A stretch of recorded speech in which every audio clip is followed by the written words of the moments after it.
Wala akong intention na makasakit. That is my personal opinion. Opo. At karapatan ko yun.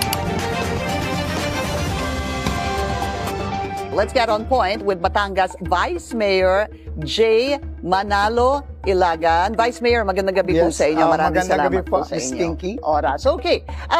Lagyan po natin din ng konteksto itong sinabi ninyo dahil para bang minaliit nyo ang inyong kalaban sa pagkagobernador sa Batangas. Would that tama ho ba yun? Miss Pinky, I just want to explain. Sige po. I don't have any intention to discriminate, to degrade my co-candidate in Batangas. That is my personal opinion. We are in the democratic country. At karapatan ko yun. Yung interview sa akin, more than an hour. Yung context, dun lang i-focus. The word that I use is antonym of sikat.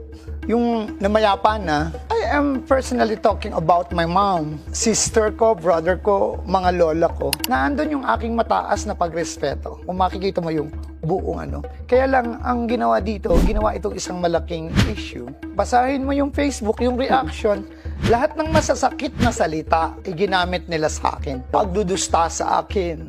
Aking inirerespeto ang reaksyon ng bawat isa. Nakuha nyo na yung show I cause just order.